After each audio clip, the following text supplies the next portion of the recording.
रस्सा में भौचाल है इस्लाम से। भारत में 2 नंबर के भारतीय बेचैन हैं। किससे? अब स्टेज वाले लोगों से मैं इल्तिजा और अपील करूंगा, अल्लाह के वास्ते बाजारू बातें कीमती स्टेजों पर न हो।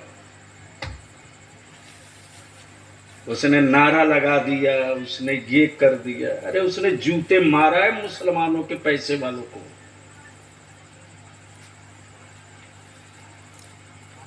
खुश मत होइए, उसने जूते मारे हैं उनको जो सेकुलरिज्म पर वोट देकर हुकूमतें बनवा दिए। लेकिन सेकुलर कहलाने वाली हुकूमतों ने मेरी बेटियों के लिए स्कूल नहीं बनाए, और हम इसी में खुश हैं कि नारा लगा दी। कब तक सत्ता के लिए धरती का बोझ बन के रहोगे? बलियावी आपसे पूछता है।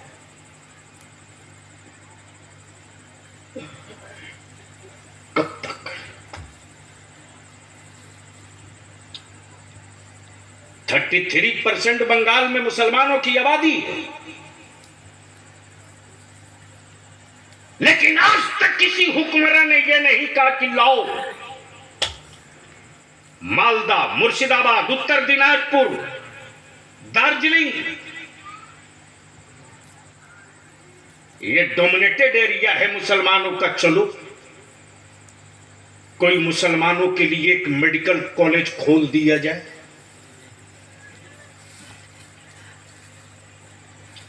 और यही बात अगर बलियावी बोलता है तो बहुत सारे लोगों के ताबड़तोड़ यहां से लेकर के और कोलकाता तक हॉटलाइन पे चलाया जा रहा होगा। लेकिन डराना उसको यार जो मौत से डरा करता हो। मुस्तफा वालों को मत डराना। हम तो मरने की तमन्ना सिर्फ इसीलिए करके रहते हैं कि मुस्तफा की जियारत हो जाए। हमारा ईमान है कि हम आदमी ही फिर दोबारा उठेंगे। तवज्जो चाहो, हम मरने के बाद दोबारा उठेंगे तो आदमी बनकर, कुत्ता बिल्ली बनकर नहीं। सुभान अल्लाह, सुभान अल्लाह। इसलिए जिनके यहाँ दर्शन का कोई कंसेप्ट नहीं है वो डरे रहते कि पता नहीं क्या बनेंगे। और हम तो बिल्कुल मुतमईन हैं कि जो हम हैं वही बने। रहेंगे कि बदल जाएंगे? क्यों रहेंगे? क्यों रहेंगे? इसलिए रहेंगे कि सवाल अब्दुल्ला का नहीं है, सवाल तो आशिक़े रसूलुल्लाह का है। सुभान अल्लाह, सुभान अल्लाह। तो पूरी दुनिया डरी हुई है। किससे? जोर से। किससे? जोर से। किससे? अब बंगाल और भारत का मुसलमान डरा हुआ है किससे?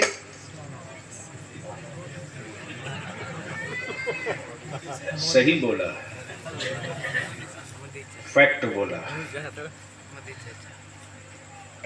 इसीलिए आज के जलसे का नाम रखा गया है तहफ़्फ़ुज़ ईमान कॉन्फ्रेंस। अल्लाह से डरने वाली कौम हुक्मरानों से नहीं डरती। अल्लाह से डरने वाली कौम कभी भी तूफानों से नहीं डरती।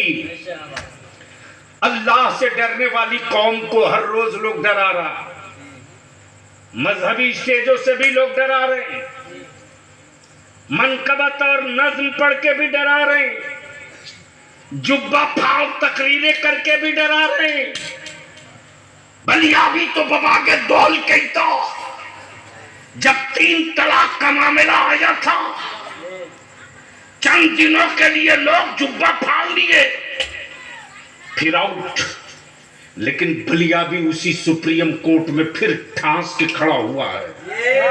और मैंने कहा कि इसी अदालत के हलक के अंदर से वही फैसला निकलवा कर लाऊंगा इंशाअल्लाह, जो फैसला कयामत तक के लिए मेरे मुस्तफा ने फरमा दिया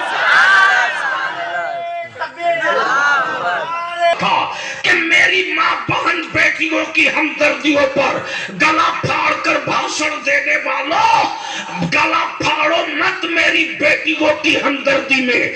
भारत के रेड लाइट एरियाज का सर्वे करा लो, देख लो कि मेरी बेटी ज्यादा मिलती है या तेरी बेटी ज्यादा मिलती है।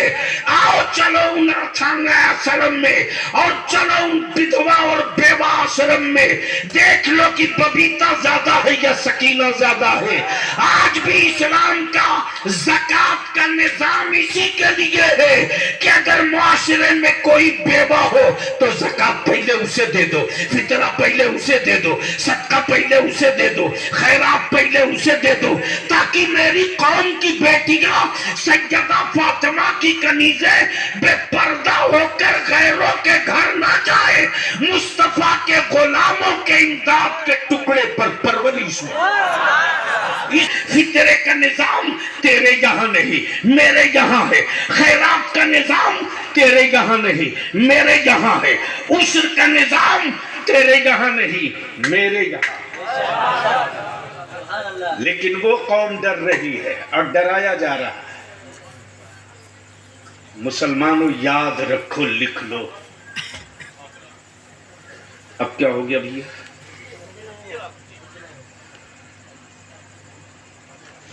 ये उठा बैठी में तो मैं चल देता हूं। नहीं वो अपने बस का नहीं है ना। मोहब्बत से बोल लो और जोर से बोलो। बदगुफ्तगू कहां चली थी? किस पॉइंट पर? तलाक। क्या बुद्धिजीवी और बुद्धिमान लोग हैं। अल्लाह भाई साहब, जब सुप्रीम कोर्ट का ये फैसला पढ़ा तो मैं मुस्कुरा करके उतर रहा था। बता बलियावी के अलावा कौन गया है पूरी जमात में? आज तक किसी मौलाना ने या किसी हजरत ने पूछा कि सुप्रीम कोर्ट गए हो तो कितने पैसे लगते? लेकिन व्हाट्सएप फेसबुक पर वो भी हरामखोर कुछ न कुछ लिखते रहता है जो बलियावी के बारे में कुछ जानता ही नहीं, उसका बाप नहीं जानता वो भी लिखता है। चूंकि हराम का मोबाइल का डब्बा पा लिया है, चंदे के पैसे से रिचार्ज करा लेता है, लिखते रहो। ऐसे ऐसों का स्क्रीनशॉट पड़ा हुआ मेरे यहाँ, जिसके बाप को नौकरी बलियावी ने दिलवाए, बिहार में मास्टर है, 40,000 रुपया मंथली उठाता है।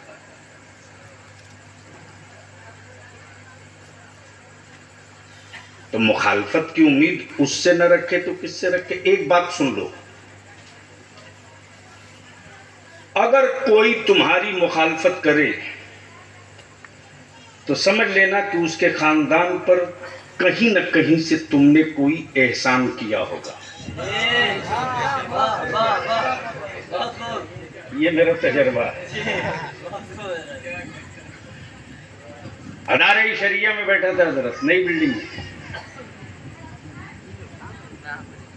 वही दूसरी मंजिल की सेंटरिंग हो रही थी,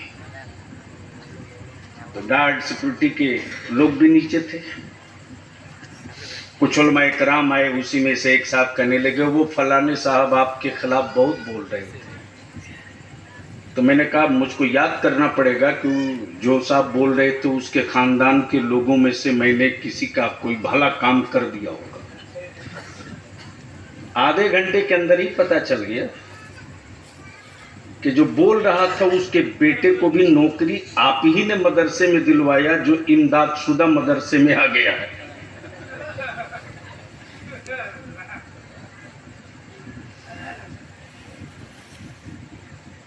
मैं तो सिर्फ आपके जमीन